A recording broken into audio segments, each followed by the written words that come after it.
Mas maraming popular na individual ang naghain ng kanilang kandidatura sa ikatlong araw ng paghahain ng Certificate of Candidacy. Kabilang na rito ang ilang pambato ng Partido Liberal sa pagkasenador. Si Ria Fernandez sa detalye. Sa ikatlong araw ng paghahain ng Certificate of Candidacy, box office ang punong tanggapan ng COMELEC dahil sa sunod-sunod na pagdating ng mga individual na may prominenteng pangalan at mga batikan na sa politika. Halos lahat sila ay nag-aasam ng pwesto sa Senado. Una na riyan ang konsehal ng Parañaque City at aktres na si Alma Moreno na tumatakbo sa ilalim ng partidong United Nationalist Alliance o UNA.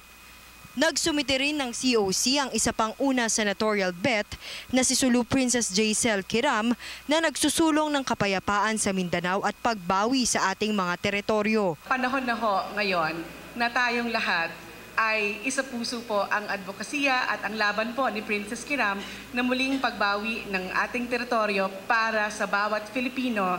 Magkakahiwalay namang dumating ang ilang senatorial bets ng Liberal Party. Universal healthcare para sa lahat at paglaban sa korupsyon ang advokasya ng three-time candidate na si dating PhilHealth Director Risa Ontiveros. With determination and with patience, babasagin po natin ang glass ceiling na iyan. Gagawin po natin kahit ang mahirap. At di naman po yan naiiba sa karanasan nating mga Pilipino, di ba?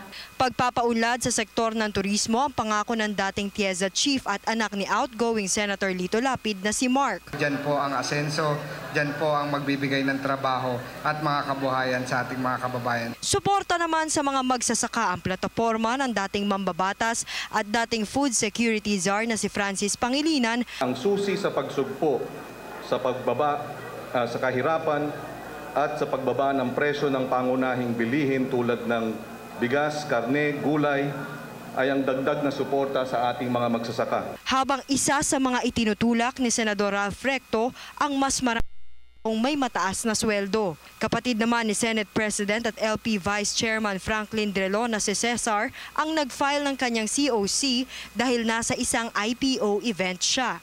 Maliban sa kanila, naghain din ng kandidatura sina Senador Vicente Soto III at Valenzuela City Representative Sherwin Gatchalian sa ilalim ng Nationalist People's Coalition o NPC.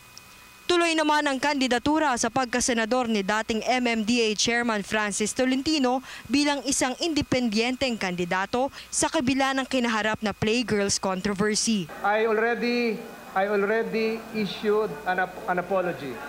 On bended knees and with all humility, I even asked that I be delisted from the Liberal Party senatorial slate. I even asked that I be considered resigned effective immediately. Tapos na siguro yan, we move forward. I'd like to talk. Independent candidate din si Pasig City Representative Roman Romulo na target ang isang matibay na middle class at pagpasa sa Freedom of Information o FOI bill. Pinili ring tumakbong mag-isa ni Mig Subiri na guest candidate din ng Pochis Tandem. Ako'y naniniwala mas maganda po ang magiging tungkulin ko bilang senador kung tayo po independente. I believe I can serve the people well. We will have no compromises. We will be able to serve better. Para sa Telebisyon ng Bayan, Ria Fernandez.